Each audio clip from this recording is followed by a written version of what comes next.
ungene våre i garasjen.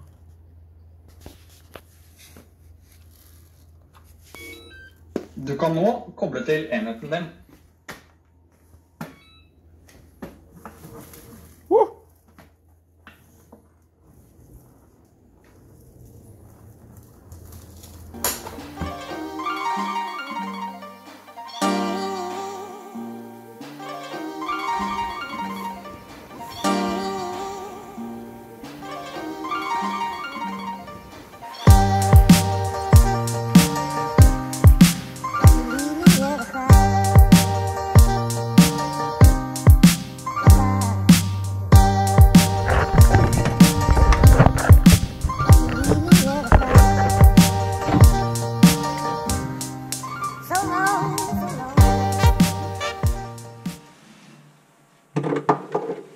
Er det du som filmer i dag?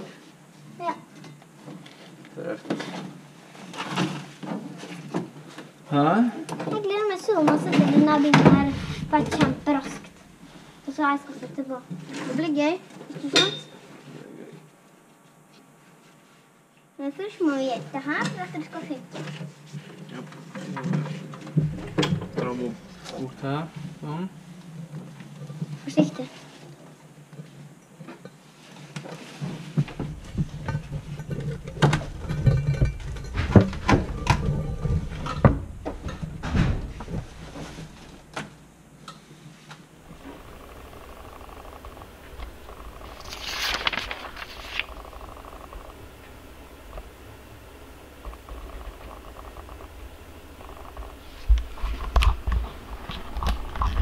Jeg tror ungene også synes det er nok i garasjen for tiden. Da er hovedburet ferdig sveist, egentlig. Jeg må lage meg til stager bakover. Jeg skal ikke skryte til at det er noen sånn voldsomme sveiser, men er det i alle fall hop. Ser jeg kun på det så dårlig da? Hæ?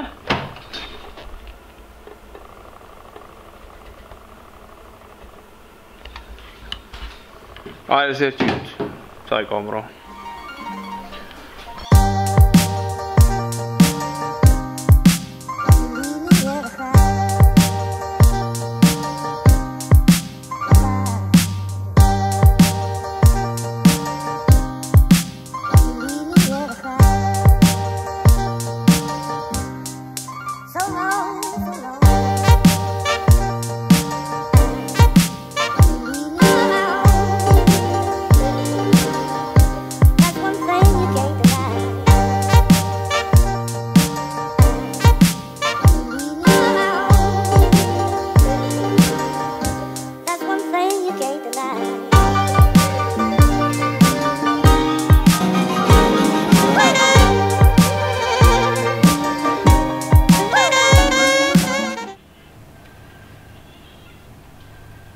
De bakre innfestningspunkter skal forsterkes med plater. Hver bakoverstrever må festes med minimum 2 stykk M8-bolter og forsterkningsplate med et areal på minst 60 kvadratcentimeter. Dersom festeplaten har et areal på minst 60 kvadratcentimeter, bortfaller kravet om forsterkningsplate.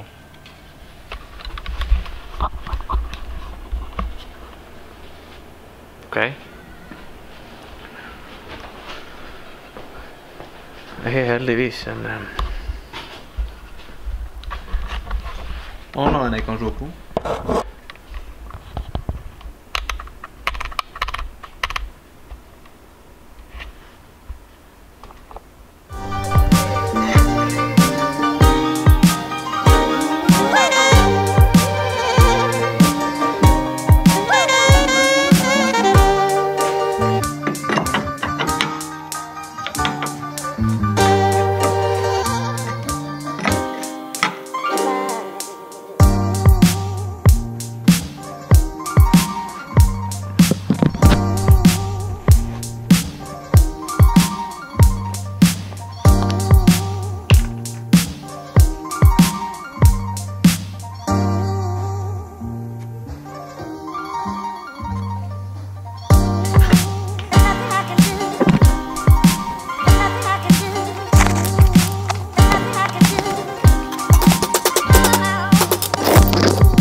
besøk av Mikael I går.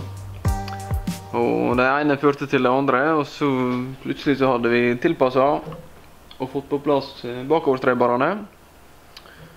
Så nå skal jeg senke ned hele buret, og så heilsveise det.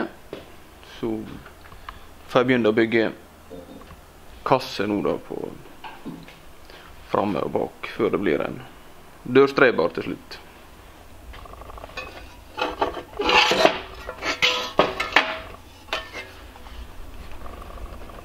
Nå begynner buksene å bli ferdige. Ferdig hovedpunkter, så skal vi se om det fortsatt passer. Det er for så vidt like spennende.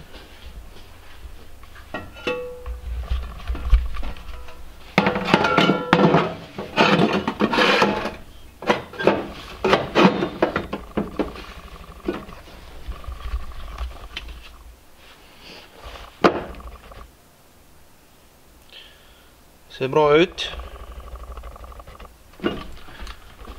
Så da er det bare å sveise det ihop.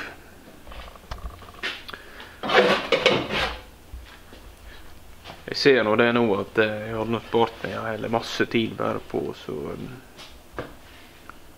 oi, jeg har lyst.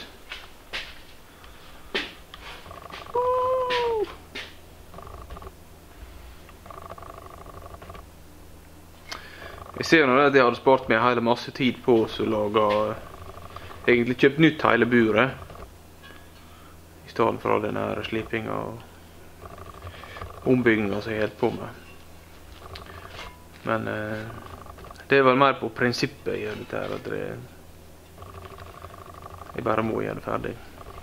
Og så blir det så bra når det blir ferdig. Jeg glemmer sånn!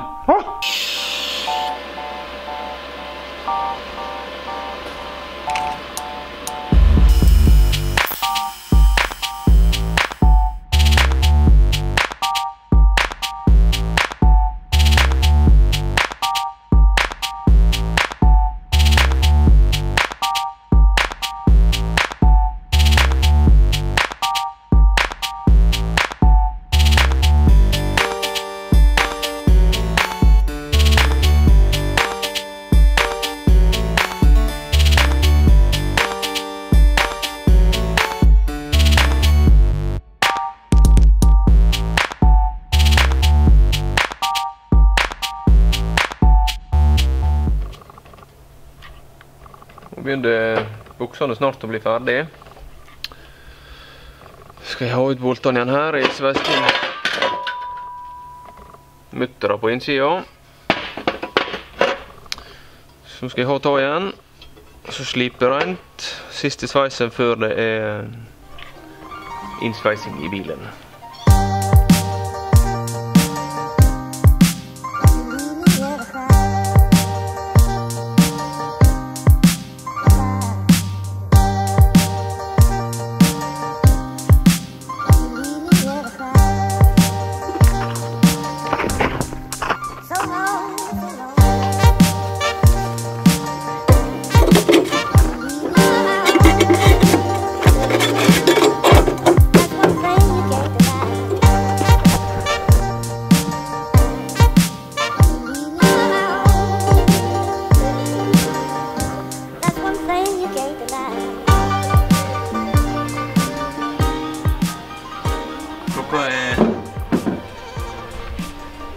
Halv to på en lørdagsnatt. Nå er buksene inne.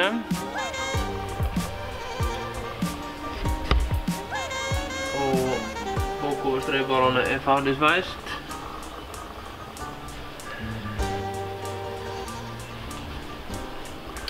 Det var det det ble denne veka. Så ser vi neste veke.